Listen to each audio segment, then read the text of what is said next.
So we should do like a tier. Mentality monsters are like mentality. They're like the toughest tier. That's Man City. No. And then mentality Mandem. That's where we are. We're about it. We're about there. Between them, they've got the pace of my dead nan. I swear down. Probably want Wes Morgan back in that defence now, because as good as the front lot are at Leicester, that defence is a calamity. And now that they're battling relegation, and now you're complaining. He's a man with a plan that loves kind of shitting on sexy football.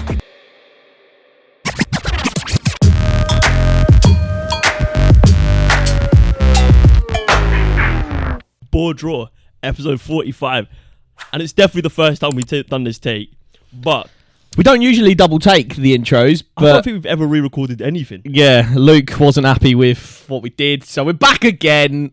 It was incredible the amount of waffle we put in the first 2 minutes. I liked it. But we are back, and boy, we got some football to talk about. On the weekend, Big Charles. Big Charlie. He was coronated big time. Caught that dub, got that crown. Is coronated the adjective? Coroned. I don't know. Who knows? But as we said in our previous take, and I'm going to steal it, another king was crowned. This time at Everton. Sean Dyche. Not at Everton, bro. Nah, at Everton, the club, but yeah, not at yeah, the... It was at the Amex. Everton went there against a high-flying, Champions League hunting, sexy footballing They just come Brighton off, like, team. beating Wolves. They pumped Wolves for 6 with like their reserve team, and then they beat Man United 1-0 with a last-minute pen. And then they go to Dyche. And Sir Sean Dyche has something to say about it. He does. And to be honest, let's just hit you with the question off the bat, is this the result of the season? Because we've had some bangers this season. We've had the 7-0, we've had the 9, the 6-3, we've had bangers all over the gaff. But is this one of the most unexpected results of the season? Brighton, yeah, they are like one of the best footballing teams in the Premier League. They don't necessarily have like the best talent in the league, but their system is so good and the football is so good that it makes the players look excellent. And we've seen when players leave and go to other clubs like Cucurella, like Basuma, it doesn't always work out because the system works. He's spitting. But a result of the season, I don't know. Potentially if Everton going to survive, then maybe, yeah. But for me, I don't know, because Brighton's football is so aggressive, and it's almost reminiscent of a Bielsa style that actually with more control. But they controlled this game, 78% possession. They had quite a few chances. I think Pickford had one of the performances of the season. I thought he was excellent.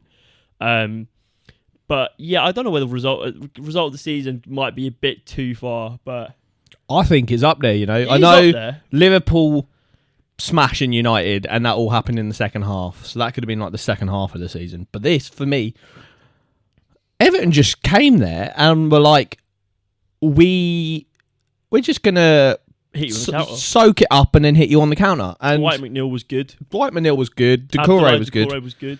And Calvert-Lewin back in the starting lineup. He's that guy for them. His link-up play was incredible. He is that guy. He is him. Yeah, no, I don't know. It'd be interesting to see if Everton do go down. He'll be gone. He'll be gone. I think the likes of Pickford will be gone. Yeah. I think we said Tottenham was his ideal destination, maybe. But yeah, I don't know. Result of the season, I think even Newcastle's 6-1 Spurs is probably that's like the top 4. But that's like another just halfer, because they only battered them in the first half, and then it was 1-1 in the second half. Whereas this was just, I think it's a freak result though. I think you play Brighton Everton like 10 out of 10 games. Brighton wins 6 of them. But this is 7 of them. This is Dyche though. It's like when he first game in charge beat Arsenal. He's a man with a plan that loves kind of shitting on sexy football. Arsenal were playing sexy football at that time of the season, and Dyche arrived, shat on our title chances. Brighton playing probably the sexiest football. Pep called them the best team in the world at the build-up. And we said that as well. I think we said that before Pep. Well, I say what I say, and people just jump on the bandwagon. But they're hunting down Champions League, and he's shit on that. He is a man that if he's got a very specific task, he's like Liam Neeson in Taken. He's a man with a set of skills, and those skills are there to regain your child. Because what he did is he knew that he's not going to be able to outplay them. You're not going to have the ball. Nah. You're not going to control the game. Not at all. And what like can you said, do? 78% possession. They had like none of the ball. But you limit their chances coming in from the left and right hand side. Danny Welbeck isn't going to constantly break your lines. But if he does, you can sit deep. And that's what they sort of done. They sat deep to negate those bombing runs. When you watch them versus like United, Wan-Bissaka was really good at negating Matoma. Yeah. But the times when Matoma got chances wasn't because he beat Wan-Bissaka, it's because he got in behind. And so if you sit deep against Brighton, of course you're going to like increase the likelihood of conceding shots on goal. But their build-up play is what makes them strong. Like so, they build up to catch to bring players out of position. Like low IQ players will get drawn out of position. Good shit. So you sit back, you deep, and you defend in a block. Yeah. And you play like very, very fixed on position. You know, like on FM when you like can like stick to position or free roam. Yeah. Sean Dyche just spam his stick to position like. Yeah, no, it's facts because the games where Brighton have struggled is against teams with low blocks. So they drop points to Nottingham Forest, they drop points to Leeds. So it's teams that Brighton can't get in the transition are the teams Brighton struggle against. And like you said, Everton just sat deep, soaked up the pressure. They brought Yerry Mina back into the defensive lineup, and him and Tarkowski, they're just going to head crosses away every single time of the way. They'll defend the 6-yard box, easy peasy. And then just countering them, you've got Doucouré, who's got legs for days. Iwobi quite advanced. They played him like a 10 role, which was really interesting because that gives you an out ball. You got like two out balls there. You got Calvert-Lewin who's good in the air, and you got Doucouré who's also quite big for like a midfield, like big unit. So you got two out balls there if you want to play through the middle. You got Dwight McNeil out wide, who's also quite tall. And he's so good at carry. He's such a good ball carrier. Him and Iwobi are both quality ball carriers. And so if you win the ball in your third when Brighton have got pretty much 10 men camped out in your final third and you can spring an attack, you're more likely going to be able to get to their box before their defenders return because you've got ball carriers that are quick and already... I saw some pictures during the game of like freeze frames of when Everton would turn over the ball. And as soon as someone regains possession in the Everton side, Calvert-Lewin, Iwobi, McNeil and Doucouré are all sprinting. They're not even trying to receive a pass. They're just sprinting. They're just sprinting towards the Brighton goal, hoping that whoever's regained possession is just going to long ball it to one of those four and then they'll turn. It's like when Calvert-Lewin... he spun dunk. Did you see where he received the ball for the first goal and then spun dunk? I want to have a chat about dunk and Brighton. We'll chat about Brighton as well. But the fact that they're all just sprinting towards the Everton goal, towards the Brighton goal, when Brighton have already pushed all their players forward and all the defence are tracking back, it's hard to pick up those four men running towards your goal. And a lot of it just came down to, could Everton be clinical in the final third, which they've struggled with, but with Calvert-Lewin back and McNeil and Doucouré having one of their games of the season, they're able to put 5 past them, and that is a freak result, but I think it came from very astute managerial nous from Stone Cold Steve Austin. Like in his mastermind, coach's mastermind masterclass video. Yeah. He talks about defending the V. Yeah. And it was very very obvious in this game that was the strategy behind it. Yeah. And it was very, very it's very similar to that. So you want to talk about Lewis Dunk? What do you want to talk about him? So I saw a statistic that kind of blew my mind. Did it? I don't know. So he has the most touches of the ball in the Premier League at the moment. And obviously, so we were talking about Brighton's build-up play, and we've done multiple videos on Brighton's build-up play and how they kind of sucker the opposition in. They'll just pass it around the back, quick rondos with the two midfielders that are quite deep in front of them, Caicedo and McAllister or Gross. And they'll just pass it around, quick passes to sucker the opposition in. And that's how he gets a lot of his touches. And I know De Zerbi likes him because he's quite good at suckering them in. His passing IQ is good. Is he a good defender? Because I've seen him caught out a lot of times. I've liked Lewis Dunk for years. I've always thought he's an excellent player. And should have been called up for England. Potentially. I think his time probably was just at the end of the Maguire, Dyer sort of time when I think Dunk was probably at his best. Yeah. I think he's been asked to do a lot in the system. Oh yeah, and he's not from a footballing background where he's not an old boy, but but he is old gen, isn't he? He's not like Levi Colwell, who's like come through this academy like playing the tiki-taka football. He's probably from a generation just before that where centre backs probably aren't being asked to do that. But if you look at Lewis Dunk, he's been an absolute stalwart in that Brighton team since their promotion to the Premier League. I think he's a Brighton boy, isn't he? Yeah, and he's always been a top player. I've had him in my fantasy team multiple times over the course of years because he always performs. Yeah. No, he's a good player. But yeah, I think when I went to watch them at the semi-final of the FA Cup versus United, what really struck me was just how composed they are and how well spread across the pitch they are. Like, you watch Liverpool's back four, the gap between Van Dijk and Matip or Van Dijk and Konate or whoever's playing that second centre-back role, it always seems just like awkwardly big. Whereas Brighton, there is that gap there, but it's composed. Yeah. And then you have like Caicedo dropping in from the DM role, coming to create a triangle with like Dunk and Estepinian or like Colwell and like, you know what I mean? Like they make these rondos and it draws like a pressing trigger. So from United, I can't remember who was playing their 10, but maybe Anthony when he came on or like Waggles. They would press and just get played out, and then suddenly you've got this massive gap for Caicedo to turn it. And Caicedo is so unbelievably good here, so good. Yeah, his ability to play a pass is unreal. His ability to hold off a challenge, he's not scared of being approached when he's on the ball, even in his defensive half. And because he'll turn someone, or he'll play he always makes the correct decision. Like I think he is an outstanding footballer. I think he might be the best DM in the league. The jewel in the crown. However, his role is so impactful to that Brighton team. I think it's so important. And going back to Dunk, I think he's been asked to do a lot.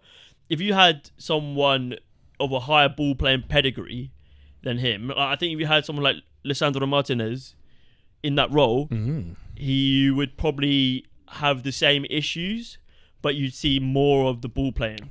Yeah, because I think he is there to hold the ball, draw a little bit of pressure, and then play out. And he sort of lets Estepinian and Caicedo do the work on that. In terms of where they're going to create the space, he just sort of holds it for them. Yeah. But yeah, I don't know. I think he's been asked to do a lot. I think he's a bit of an old school defender in terms of how he defends. But I think he is really good. And yeah, I do agree. And I think I think a lot of it comes down to like his leadership ability. You can tell he's a good captain. So yeah, don't want to dig him out. But someone I might dig out is Mitoma. I've decided, and this is a hot take, I might cool down and retract this statement. I think Solly March is better than Mitoma. Bash! Yeah, I don't know. Mitoma, like, we were singing his praises not too long ago. I think I think I had him quite high in my wingers list. And I think maybe that is a bit of like, what's like the opposite of rose-tinted glasses? Recency bias? Yeah. Maybe that's a bit of recency bias because he's been cooking. But you can tell when he gets the ball, he is dangerous. He really is dangerous. I think we're going to see, if he stays at Brighton or even in the Premier League for the next 3-4 years, we'll see him go through really hot spurts where he's scoring week in, week out. And probably cold spurts where his stats fall off a bit. But I think he'll always be dangerous. Yeah. I think why a lot of tactico nerds like him on Twitter is just his dribbling ability. His dribbling ability is crazy. His close control, his ability to kind of be direct and trying to attack a fullback. And maybe the problem is that the last couple of games we've seen him struggle against Wan-Bissaka and then struggle against Nathan Patterson, who are two very good one-on-one defenders. And so he like thrives in like the opportunity to attack a defender that doesn't really want to be defending, who would rather be attacking, kind of like Trent or kind of like, I don't know, if he came one-on-one against, I don't know, like Ben Chilwell or Cucurella or someone like that. Those players would rather attack than defend. And so when they're put in a position where they're one-on-one defending, they struggle. But what I really like, and I think, so Solly March didn't start this game, but Solly March is similar in that he is also very direct, but on the other wing. But where Matoma likes to go for the kind of like the assist and kind of like step forward, Solly March is always going for goal, and I'm starting to really like Solly March. I noticed it when he came on, so obviously they were like 3-1 down or 4-1 down when he came on. Like March, Ferguson. Yeah. Oh, yeah, it was at half time actually. Yeah, it was like it's just like a fucking massive sub. And I just was watching. I like that though. I'd much rather managers do that and actually, like, you're 3-1 down. What's the worst? You're going to lose 5-1. Oh, I mean, that happened, but like, we're not going to talk about Champions League, and we'll probably do a Champions League video. But Pep last night, so this is on the night of the Inter AC Milan game. But Pep last night didn't make any subs. No, I know. I was like, what are you doing? You tweeted from the account, Foden for Grealish. Grealish, like, for the first Grealish half was non-existent. No, he was quite good. He had like a little bit of rough and tumble with Carvajal. And I thought, like, he was really good early on because you're going to get yellow cards for the opponents. They have to sit back a bit. But it got to a point where I was like, right, it's clearly not working anymore. They've sort of realised if they step off him and make him make decisions, it's not going to work. Forget Phil on. Phil Foden is ideal for that situation. There was like the last half an hour where it was just all City, but they weren't really doing anything. And if I was a City fan, I'd just be like, this is wasted time, because last year we didn't kill off the game.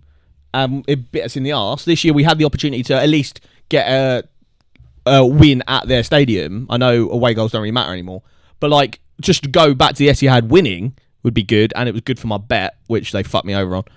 But yeah, I don't know why he didn't like make a sub to kill off the game, but I mean, I saw a stat where it was like, we've completely just skipped past the Everton Brighton game, but Kyle Walker apparently didn't get dribble past once last night by Vinicius. And then I saw a comment, and it was like Vinicius' highlight reel, and he dribbled past Kyle Walker about 4 times. I don't really know what counts as dribble anymore, but Kyle Walker was struggling. He had like an alright game, but Vinicius is crazy. I saw an argument as well. It's like, is Vinicius needs to be classed in the bracket as Haaland and Mbappe? How old is Vinny? He's like 22? He's young. I think he's younger than both of them.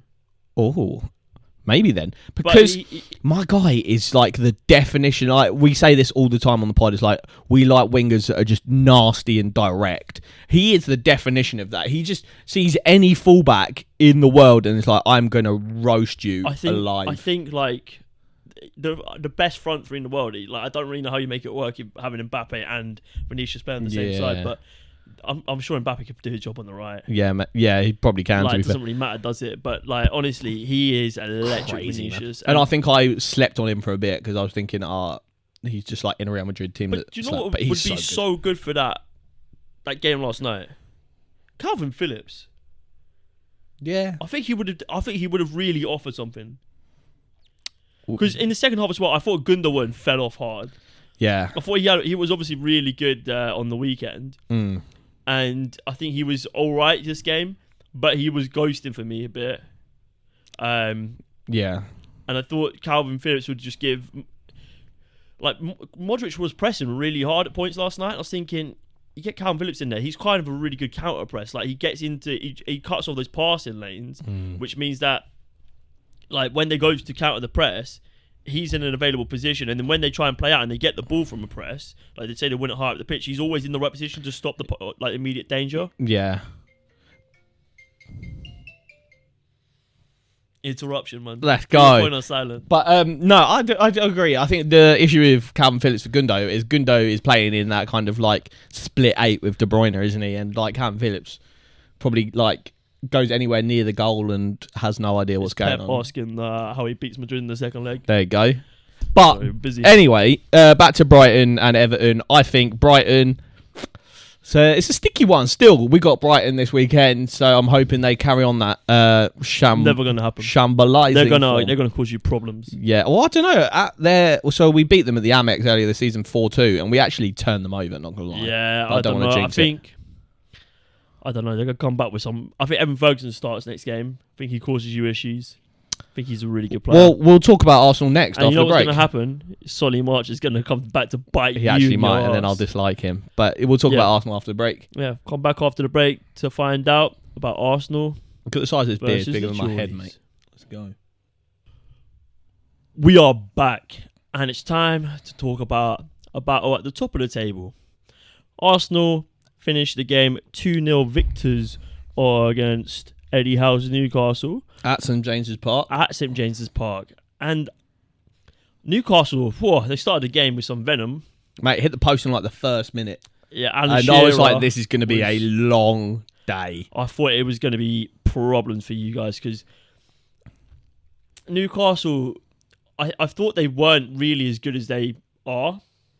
But now I think they are just as good as they are. I think Alexander Isak is so good. Yeah. I think he's so good. And I think players like Jacob Murphy, Joe Willock, who else? Dan Burn.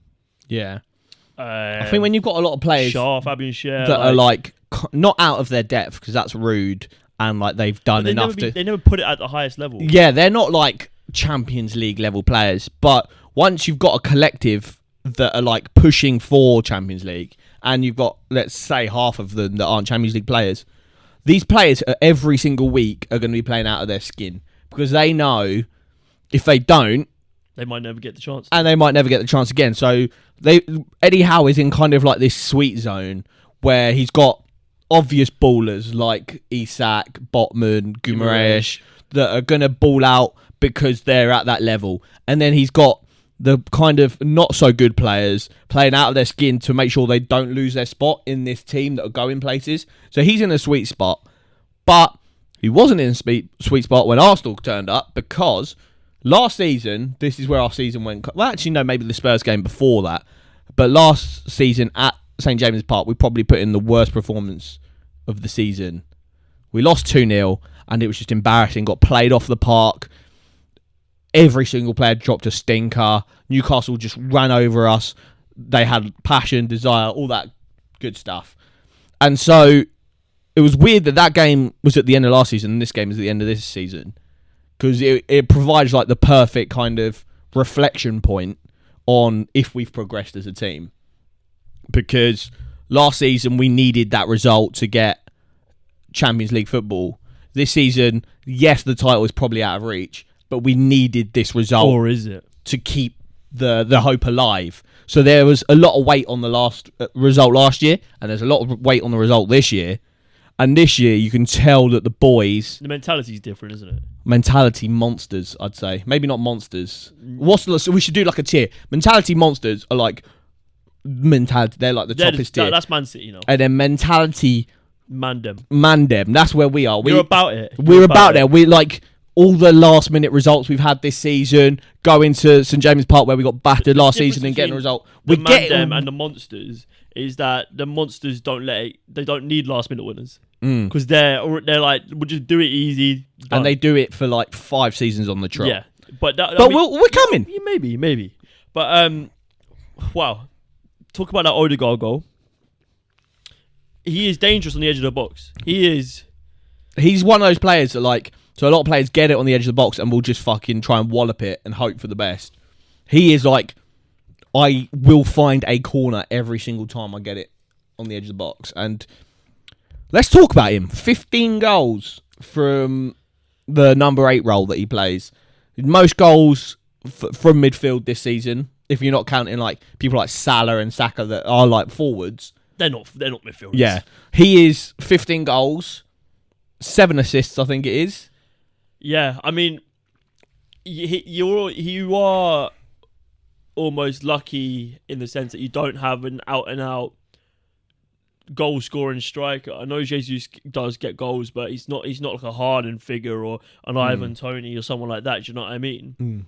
So your goals are going to be more spread around, especially your team with the attacking talent of Arsenal. Like, look at the likes of like Saka, Martinelli, Odegaard. They've all got like 10 plus goals now. Yeah, and Jesus, they're all on. So your goals, like you're scoring goals for fun in most games, and you've got just an abundance of talent in the attacking midfield. So what you want in your striker is to facilitate that attacking talent, get everyone scoring, and then that way as well, if you get a injury to a player, you're not missing out on 90% of your goals. You're missing out on like 25% or whatever. So yeah, facts. But yeah, he's it's not incredible. Like someone like Mitro or Brentford with Tony that like if they were to get injured, or Spurs with Harry Kane, there's absolutely no goals in the team. Whereas like Arsenal, there's goals from everywhere. Goals everywhere. Which is like what City were not so much this season, although they are still getting goals from everywhere, but like the seasons gone by, it was like Raz with double digits, Foden with double digits, De Bruyne with double digits, Mahrez. So we're in that kind of era where we've got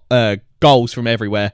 But Martin Odegaard, I think he's just so good and so underrated because a lot of his play is, his pressing is insane.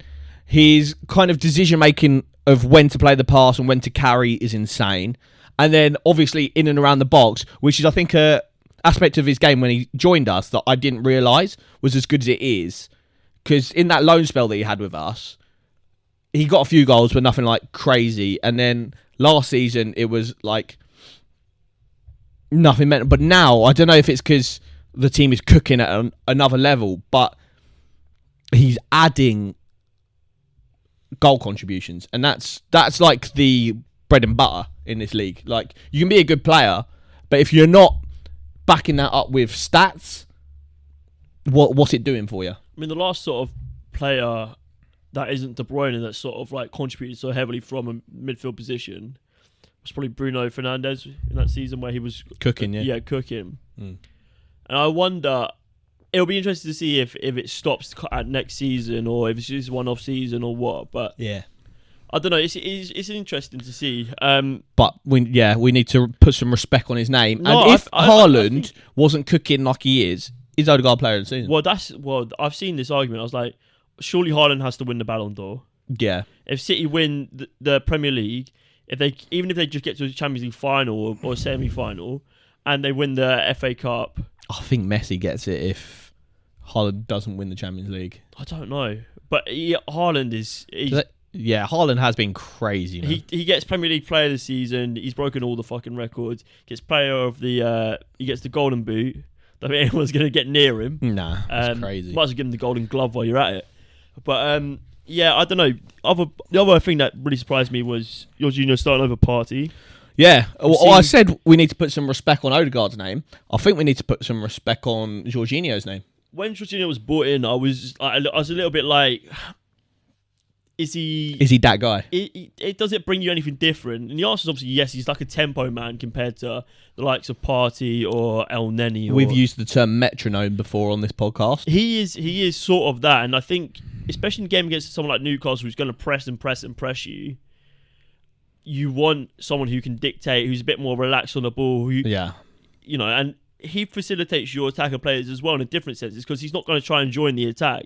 He's very happy to sit in the middle of the park and just play passes, which I think, it depends how you want to play it. And if you feel like the midfield is going to be weaker and that's where your opponents are going to play through, then you play Partey probably. Well, that is the thing. And like you said, I assume that's what Newcastle are going to do. Like, when we were talking about this, and I saw the lineup, I was like, Joe Willock, Guimaraes, and Joe Linton are going to run all over Jorginho, Xhaka, and Odegaard. I saw a tweet from an Arsenal fan. He was like, when he saw the lineup, and he was like, Xhaka, Jorginho, and Odegaard might be the slowest Arsenal centre midfield I've ever seen in my life. And I thought that's bang on because between them, they've got the pace of my dead nan. I swear down. They're so slow. She was pretty fast though. She got burners. She wasn't cremated though. But I've lost myself. But so when I saw the lineup, I was like, that Newcastle midfield is going to run all over our midfield. And I think if we allowed the game to be like that, if we allowed the game to be kind of this end-to-end midfield battle, then we would have got slapped. But what Jorginho does that is so good, like you said, is he's happy to just receive the ball in any area, find the short pass, and kind of dictate the game slowly. Whereas Partey is very much about moving the game quick. And in a game where Arsenal are dominant, move the game quick, get Partey on the ball. He's happy to break it down and transition quickly. But in a game where we need to kind of kill Newcastle momentum and kind of kill the kind of fan noise, because from what I could gauge on the TV, the fucking St. James Park looked rocking. Did you see the Arsenal fan in the Newcastle end? Yes. Oh, mate, that's brave, that is. So, you've got to kind of stifle that fan base. It's almost like Anfield as well, something like that, where you get some grounds where it's just dead. And City are lucky they've got like a really good team. Yeah, because it's not. There is like one section of City fans who are really good, but the stadium is so big that and it's getting bigger. It's getting bigger that it's just not. And fair enough, they got like they actually sell the tickets quite cheap and it's quite accessible for the local community who probably aren't all like massive die-hard City fans who are going to be screaming every day, every second of the game. But I just see so many phones at City games, and I'm like, mate. But yeah, because they score so many goals, they're kind of like numbed. They stop celebrating. Yeah, they're like numbed to how many goals they score, but which is a bit grim. I think that's peak, but like when it comes to City, they go to like Wembley or something so much. They don't sell it at their allocation. It's like people give them a hard time. But imagine if you're like just a normal person, you got to try budget in, go from Manchester to London. It is long, yeah. Train prices are like £1 million. And like, a Manly to London is expensive. So like, imagine going like 4 times a season. Yeah, it's facts. But Newcastle, St James's Park is like a big player. It's a big party. The 12th man, yeah. So what Jorginho does is he slows the game down. And we've got to talk about slowing the game down as a whole. So after the game, I saw so many Newcastle fans, and I think a couple of their players. I think Eddie Howe came out.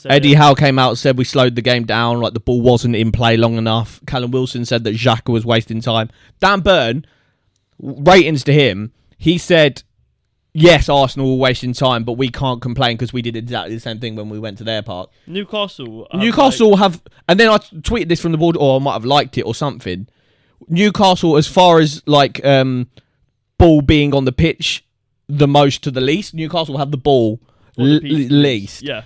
So, yes, it is like if you're a team that you think you're going to go win this game, and Newcastle probably were looking at this game like, yes, we can overwhelm Arsenal and get the result here. And it's annoying, frustrating for a team to be wasting time. But you can't be angry at a team doing it if that is what your team are like based around. Newcastle have gone to so many grounds this season and just stunk up the gaff by time wasting. So, for them to be bitter about it, have one of these, mate. You got played at your own game. Yeah, and what do they say? Taste of your own medicine, I think. Cry more. Yes. And just to round up this Arsenal segment, I want to ask you a question. Did Arteta wait too long, and has he probably ruined the Arsenal title charge by waiting as long as he did to get Holding out of this team for Jakub Kiwior? Kiwior, I think he's a good player. I think he's a really, really good player. I think he's smart. I think you have to be careful, though, to... Obviously, the Saliba loss is massive. Huge. Massive. Can't deny that. Yeah, that's the long and short of it. It's not so much Arteta wasting time bringing his replacement. If Saliba's around, it was clear from moment one that Rob Holding's not good enough. He's not a top 4 player. He's not a top half of Premier League player, to be honest. No. You've got a Kiwior on the bench. I think maybe you just give him a go. You also got blighted by the fact that Tomiyasu got injured at the the same time because you could have had Tomiyasu. You could have had Ben White in that role, which I think would have been the ideal. And you've come to the very worst conclusion out of that, where your right back and your centre back have been injured at the same time, and the only player who can sort of drift between the roles is now forced to play your right back. Yeah. But yeah, I don't know if I think you got to trust the players you have, and Kiwior only came in January, moving into this Arsenal team where most of the players have been there for like a few years now under Arteta. Like, you've really stagnated, but like slowly developed this style of play. Yeah. And it's been so effective this season. It's probably going to be really hard to just get straight into a system especially where you need ball playing centre backs. But yeah, I don't know. It's difficult. Obviously, Arteta, maybe got to trust him and think didn't think Kiwior was ready. But sometimes it takes a player making mistakes and not being on their game to lose their place, to see the emergence of another player. I don't know if Kiwior is going to be challenging Saliba when he's back. No. But maybe he might challenge Gabriel. I think he was brought to be Gabriel's replacement because he's left-footed centre-back. But, yeah, like you said, Rob Holding was having too many stinkers for him to consistently get the starting lineup place. And I like Kiwior. I think where we play he's already a better ball player than Holding, and he's quicker. So for me, he should have just been in the lineup anyway, because the way we play, he offers more when we're on the ball, and when we're out of possession, his ability to match the striker's pace going backwards is better. But like you said, it's a brave move. Holding's quite high up in like the leadership team at Arsenal. He's been there. I think he's probably our longest serving player at the moment. I feel like if you drop Holding and Theo drops a stinker, or like struggles, then that's it's done. He's not going to recover from that. Yeah, 100%. Like the stigmatism at Arsenal can be quite strong. Yeah, like, big time. We've seen it with a lot of players. But fair play to him. He's come in 2 high-profile games against Chelsea and Newcastle, and he's dropped 2 real test will be Brighton. Yeah, actually, I say that real test as if Newcastle are a real test at St James's Park as well. You've really done well. You've done well. Big up the man, Dan. It'll be every interesting single time. if you can stop Brighton trying to bounce back. That's a better way of phrasing it. I shouldn't do your Arsenal dirty like that. Come on. What are you talking about? Is the title race over?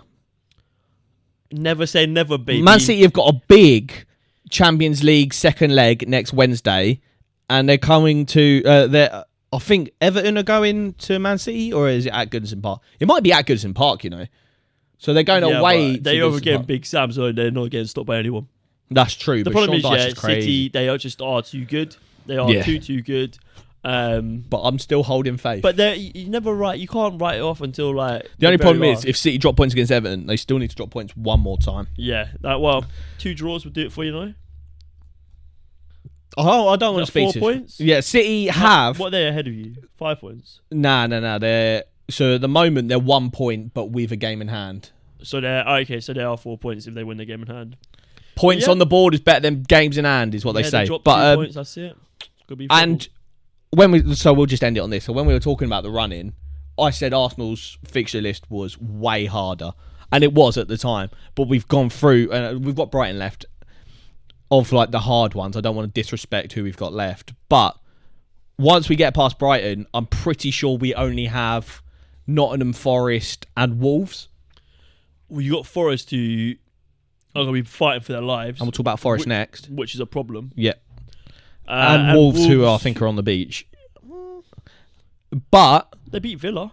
So we've got 3 fixtures: Brighton, Forest, and Wolves.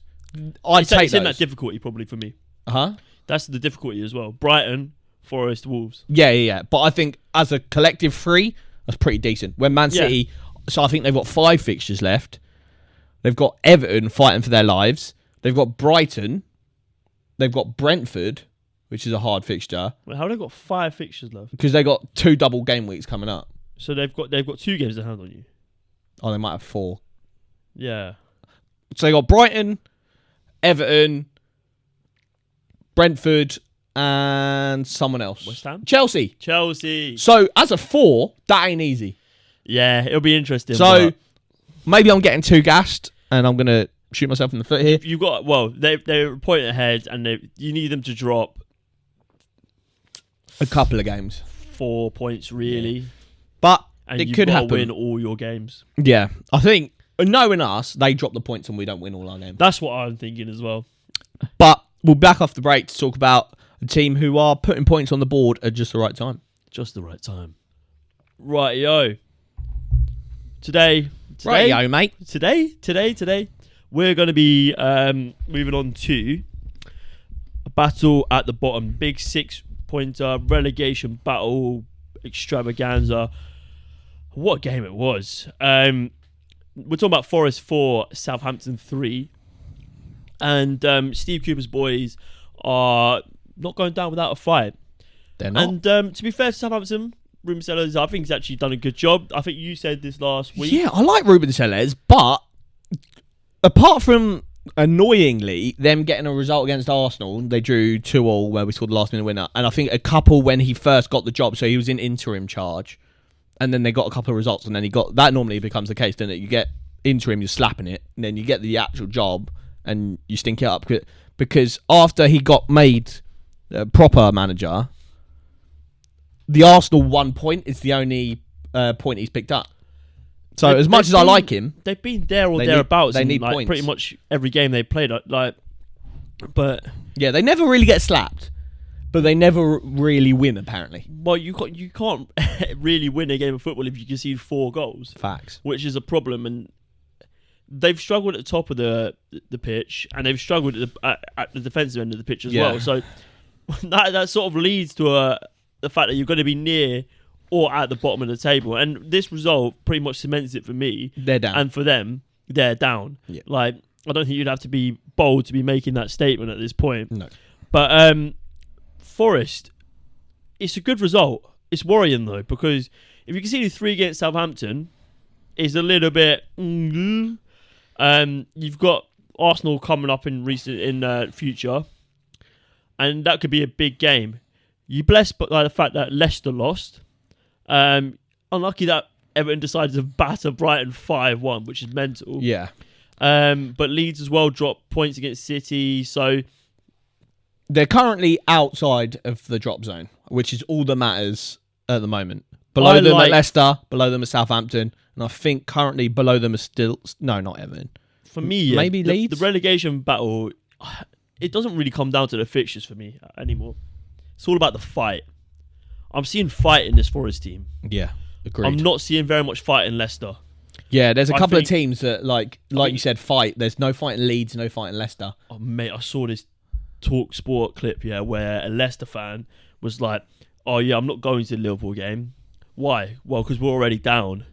It's like, well, that's not a really good attitude to have. And he goes, and I won't be watching him in the Championship. Championship football's rubbish. And I'm thinking, mate, you are not a football fan. Yeah, 100%. You should have all your right to ticket to watch football, to watch your Leicester revoked. Because he goes, one of his points was like, why are you going to watch it? Oh, because we've been there, we've done that.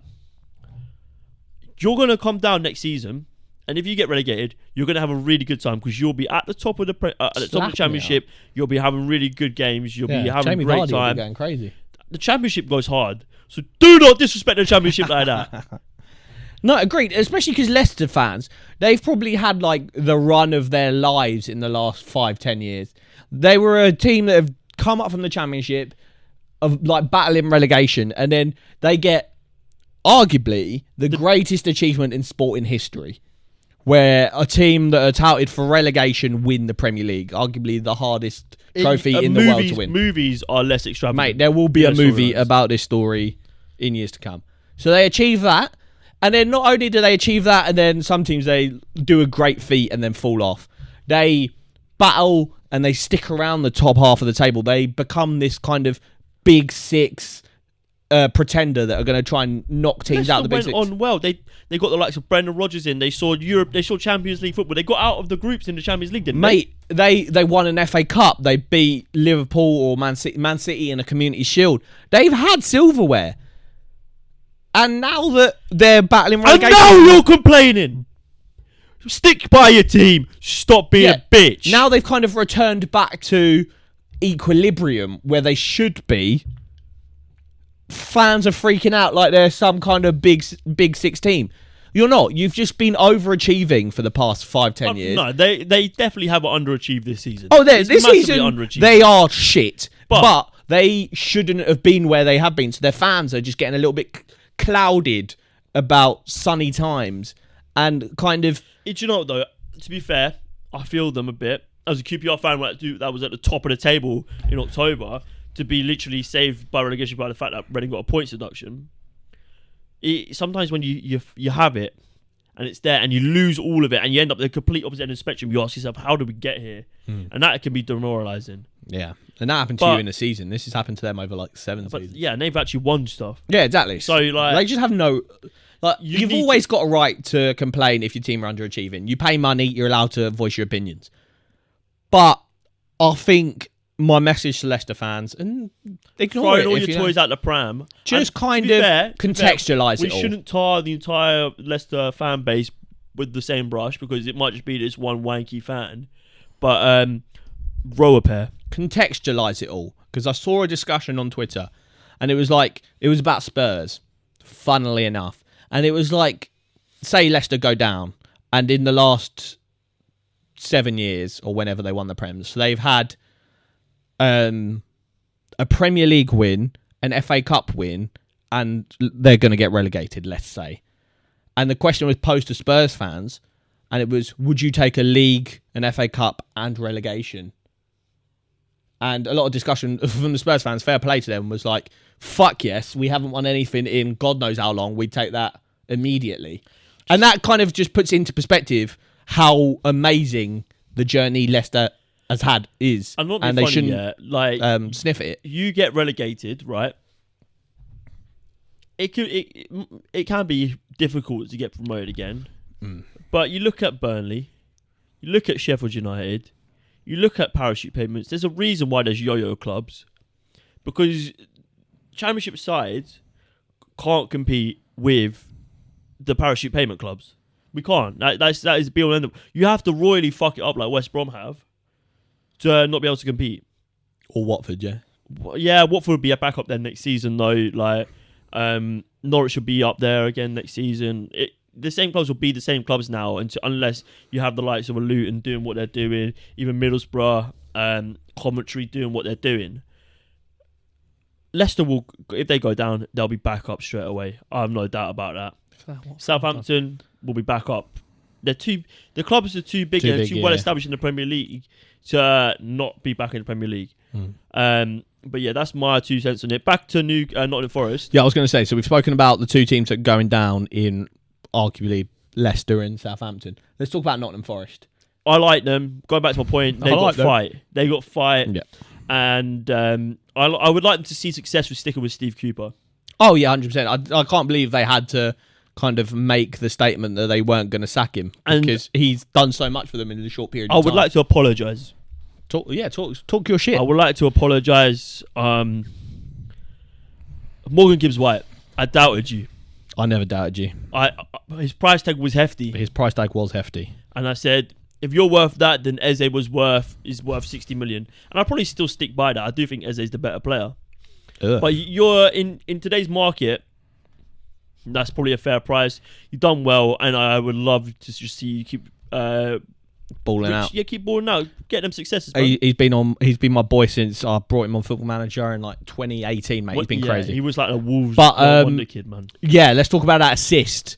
So Brennan Johnson, dirty. Brennan Johnson is dirty. Brennan Johnson cooking down the wing, puts in like a nice little drilled cross, and I don't even know if Morgan Gibbs-White knows how good the move he did was, because he just does it in kind of like a moment of like, I don't know what to do, I'll bust this out. And he must, I don't know if he knows Danilo is getting a shout or something, but he does this disgusting heel-to-heel tap.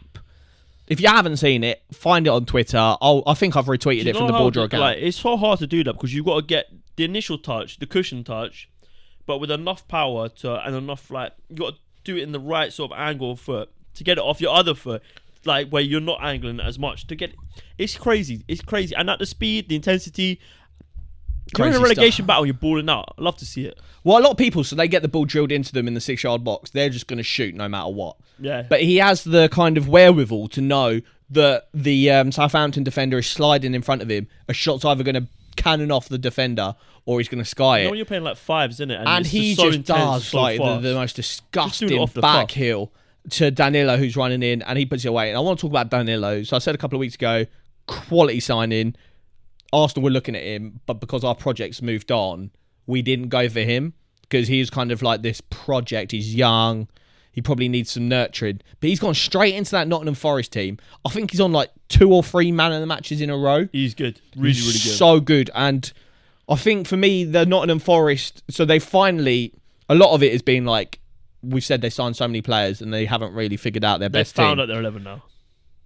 Maybe not the 11, but like the front 3 I really like. Brendan Johnson, Morgan Gibbs-White and Taiwanese. I think Taiwanese, don't know how he hasn't been starting every single game. I think he's so, like, when he got signed it's such to the a handful. Bundesliga, he was like, his directness is so absurd. And he banged bare goals in the Bundesliga. I don't think you're going to get the same amount of time. Not every team's going to play with a high press like in the Bundesliga. Yeah. So you're not going to be able to break those lines. But he is really good, and I think he's going to slowly adapt his game, and I think he'll be a dangerous player. I think that front 3 is 30. And then the midfield, I don't know, there's a couple of players in there. Ryan Yates came back in. I don't mind him. And then they've got Freuler. They've got a couple of other players. I think they've got like a Kondogbia in there. But I think Danilo is the kind of stalwart that you build that midfield around. He's kind of like he's not a DM, but he's not an 8. He does a bit of both. He'll go up and down the pitch. He's got energy, but defensively he's also very good. So I think you build around him, get a couple of technicians in there. Maybe even, we're talking about Jesse Lingard being a flop. You get someone in the Jesse Lingard mould that can play in front of Danilo and create. I don't know if that's Morgan Gibbs-White dropping in there and you get by a winger, but you build that midfield around Danilo. That front three, I like it. It's juicy. Shore up the defence a little bit because you can't be conceding 3, and they concede a lot this season. Shore up that defence, and there is potential there. They've got a collection of players that they can build around. Owani, Johnson, Gibbs-White, Danilo, all quality players. Nico Williams, I said he's a bit of a flop, but he's young, he's international, he's been in a winning squad in Liverpool. You can build around him. They've got players in that squad that if they avoid the drop, I think they can push on next season and maybe not worry so much about relegation, worry about becoming a mid-table team. Do you remember who you predicted last week to go down? No. Did we say... We definitely said Leeds. Well, I said Southampton, Leeds and Leicester were my 3. And that's probably looking good. That's like that was my 3. That's what I'd say now, yeah. Is that who you'd say now? Yeah. Yeah, I'd agree. I think that's going on. That is my 3. We're very hindsight based, so we just see whatever teams have won on the weekend, and we're like, they're safe. Next week, Nottingham Forest and Everton will lose, and Leeds and Leicester will win, and we'll be like, they're safe. They'll all lose. Southampton will win. We'll be like, Southampton are coming back. They're doing it. Yeah. But no, fair play to Forest. Shout out Forest All Over podcast. We'll get you on to have a chat before the Arsenal game. They just done their 100th episode. Yeah, maybe before the Arsenal game, we'll have a little chat because there could be stuff on the line for Arsenal and Forest at that point. Could be a big one. But should we do predictions? Yeah, we'll come back after the break and we'll hit you with some quick fire predictions because they go good as always. They do. Be back in a minute. Back again for some predictions and kicking us off Saturday.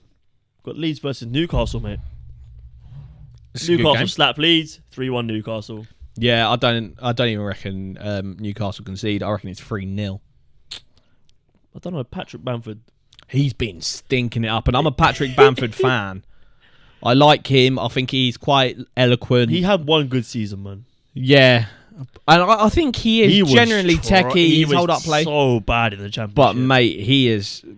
Since he came back from that injury, he has stunk. This is what he was like in the Championship, mate. Yeah, maybe he had just had like a freak season. Maybe he's a bit of a Calvert. Aston Villa versus Spurs. Villa off of a loss. This will be a good game. Could be a very tasty affair. I think Ollie Watkins could have some joy. Spurs off of a win in a game that I thought they'd struggle in, but fair play to Ryan Mason. He took a leaf out of our book. He must have watched the pod where we said how to fix Spurs. Obviously, no Lloris, he's out injured. But he dropped Eric Dyer, and that proved dividends. And also, I saw that it was a bit tapped, so I said you can't play Romero as a wide centre-back in a free. He played him as the middle one.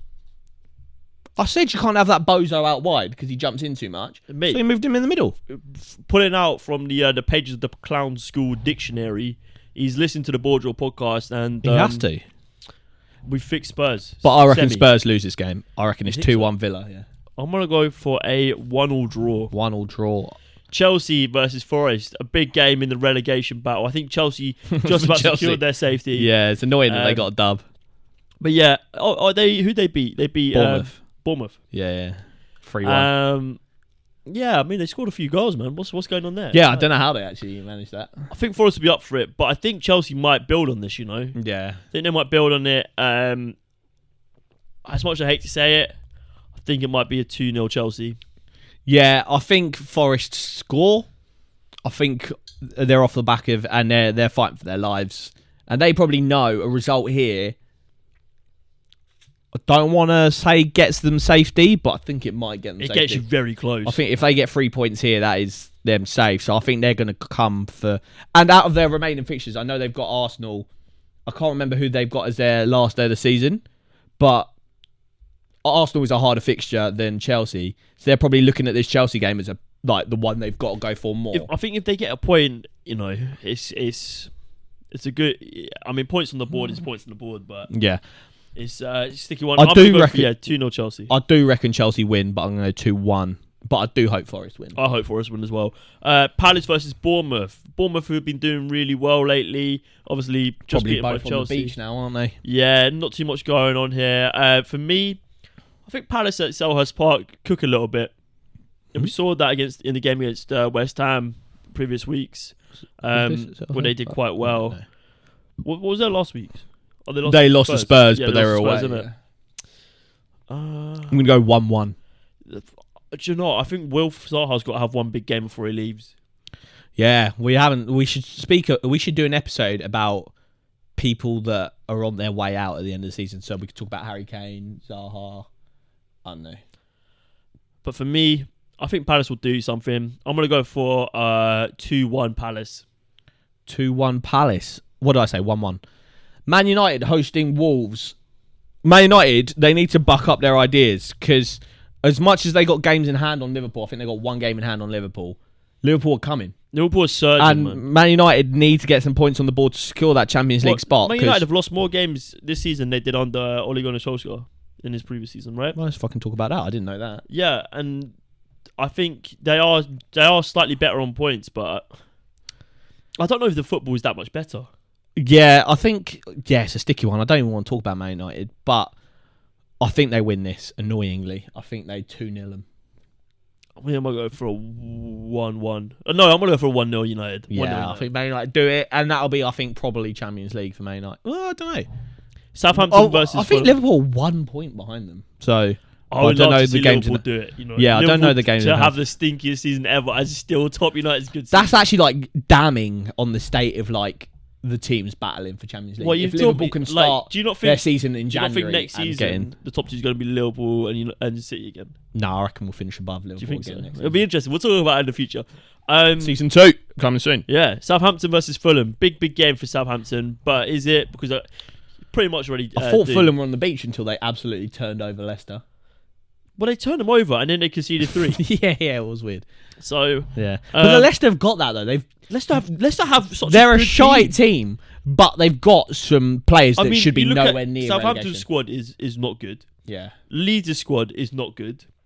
Nottingham Forest's squad isn't as good as Leicester. It's not really good, but still, Everton's squad is pretty alright. Yeah, it probably goes. Leicester have got the squad that are the best. Then it's Everton, and then it's probably Leeds and Nottingham Forest. Leeds are probably similar squad. And then Southampton is definitely Leicester squad. They can do it. Like James Maddison, Harvey Barnes on their own are two players that should be playing in top 6 teams. Yeah, 100%. Patson Daka, I think, is actually like a decent player. I think Ian Nash was a good player. But we speak about Leicester for days, but. Yeah, they're having a shambles. I think Southampton know they're down now. I think it's going to be a 2-1 Fulham. Yeah, I agree. 2-1 Fulham. Bash. Brentford hosting West Ham. London derby. Two teams. West Ham, I think they're playing tomorrow night in the Europa Conference League. All but safe, aren't they, really? And they're fine. Brentford, probably on the beach, to be fair. I don't know, what was their result last week? They lost 1-0 to Liverpool. Yeah, but they were actually quite good in that Liverpool game. I think Brentford win this 2-1. Oh, yeah, West Ham beat United. Yeah. I forgot about that. You think Brentford win 2-1? Yeah. I'm going to go for a 2-2 draw. Nice. Right, this is the game I care about. It's City travelling to Goodison Park. I need a result for Sean Dyche and his boys. 27-0 Everton. I'm going to go for a 1-1 draw. Watch this space. Ooh, can you Come on, you toughies! Can you defend deep against Manchester City, though? That is the question. Of course you can. I think Yerry Mina versus Haaland. Did you watch Rudiger on Haaland last night? Like restricted like 20 touches. Mate, I think Yerry Mina does the same. Yerry Mina, bro. In the second game, Yerry Mina. So it's a 1-1 draw, or Yerry Mina gets red carded, and it ends about 7-0. I'm gonna go for I'm gonna go for a 4-1 City. I think Everton might score early on to give you hope. Yeah, and then City are gonna get come a big fat stiffy, and then I get sad. Arsenal hosting Brighton, who are on off the back of a spanking, and Arsenal off the back of one of their best results of the season. I think we do them. I think Brighton haven't really got anything to play for, really. I think they'll get Europa League, and they're just too far off Champions League to get it. Obviously, they'll put up a good fight. They're a good team, but I think we do them. I think we do them 3-1. You think Brighton are going to win? I'll fucking chin you. It's going to be 2-2. And yeah, title hopes are all but over. I don't really care. I hate to say it. But do you know what I would like for the Sunday narrative? I would like City to get done by Everton. And then us bowl. No. And I'd like you to, because if you can catch up to City, yeah. And that 4:30 kickoff is going to be electric. Like if we don't plan to go to the pub, and if City suddenly drop points, we're gonna be at the pub. Oh yeah, 100%. Like, it's gonna happen. It's my birthday next day as well, so I'll be on a bender. Has to happen. But yeah, for me, I'm gonna go for a 2-2. That'd be sad. Leicester, Liverpool on Monday. Very nice. I hope Liverpool under the smash lights. that Leicester. I like Leicester, yeah. I was there at uni the season they won the league. He was. Bro, Liberty Park, shout out. I was right outside the stadium, my accommodation. Very good. But yeah, I remember you saying it was going off. Mate, it went off. We were in those spoons. Wes Morgan was buying everyone. Let's go, Wes Morgan. Kasabian at like the Leicester parade. They probably want Wes Morgan back in that defence now, because as good as the front lot are at Leicester, that defence is a calamity. But it's sad though, because I actually like Ricardo Pereira. Castagna. Yeah, he's not starting at the moment, Pereira. I think Fage isn't even that bad. I think their defence. So they've got two of the worst goalkeepers in the league in Ward and Iverson. Johnny Evans. Johnny Evans was on the bench. He's been injured. Yeah. I think he was on the bench last game, so he might come in. I think he's all right, and I think him and Wout Fage could actually be decent. Wout Fage, okay. Soyuncu, okay. They've got that Christensen guy from who's Southampton. No. Oh no, who was the one they signed from Southampton? Bednarek. Yeah, Bednarek. Yeah, he's stunk. Yeah, he's stunk. He's not. And then they're playing Castagna, who's a good player. Yeah. They just got, I don't know, a lot of players that don't want to be there or aren't very good. Marty, I don't know how he's a footballer. Ndidi fell off hard. Ndidi, yeah. Napala's Mendy. What happened to him? Like, Tielemans doesn't want to be there, clearly. He scores a banger every once in a while. Although he's the captain under Dean Smith, so it's very strange, very strange. But for me, Liverpool smashing them 7-0. 7-0. I'm going to go 5-0. Newcastle 5-1. I've changed. And then to round to round it up, two of the best performing teams of the season, Newcastle versus Brighton. I think this is a good game, actually. I'm going to go for a 1-1. Yeah. Ooh, double game week for Brighton and the Toons. Oh, is it? Yeah, they. Mate, this is what happens. Leeds early doors. I forgot about that one. You say 1-1? Yeah. I think Newcastle do him. I'm gonna go 2-1. The doing of 2-1. So you didn't think we'd do them, but you think Newcastle do them? Different styles of football, mate. Different styles of football. And there we go. That's episode 45 for you boys and girls. As always, like and subscribe. Rate the podcast 5-star on Spotify. Shout us on social media if you listen to the podcast on Spotify, because I don't actually know the kind of if you do. Yeah, the disparity between people that watch us on YouTube and people that listen to us on Spotify. But shout out if you are watching on YouTube, I beg you subscribe. We've been on 162 subscribers for so long, and it's really, really upsetting us. Como video, when's that coming out, Luke? Soon, man. I've been very busy, but it is coming soon. Tell him to hurry up. It'll probably be end of the season, so you have some content to watch over the off season, and we'll also have that followed by the Ajax video, so that'll be very good. And there's 2 giveaways. They're still running. We haven't snaked anyone. The giveaways are coming. The giveaways are coming. Don't get your knickers in the twist. We will give away 2 shirts. Just gives you more time to get involved. Tell your mum, tell your nan, tell your dog, tell your gran to... What was it? I think Just got to follow us on TikTok for the Como video. Follow. And subscribe to us on YouTube for this big beer Ajax. Yeah. And if you follow and subscribe on both, you're going to be in with a chance of winning. We'll just scroll through the follower list, scroll through the subscribe account, and pick someone at random. So that's it. That's all you need to do. Make sure 50th episode coming soon. That's going to be a big one. We've got a banger in the works, so get ready, get excited. But yeah, guys, 4 episodes time. Thank you very much for watching. Please subscribe. We'd love to try and hit 200 before the end of the season. I think that's a real reasonable goal, and it makes our day. So you want to see 2 smiling boys hitting the content every week. We'll be here for you. But thank you very much, guys, for watching. It's been BoreDraw. And it's live. Cheers.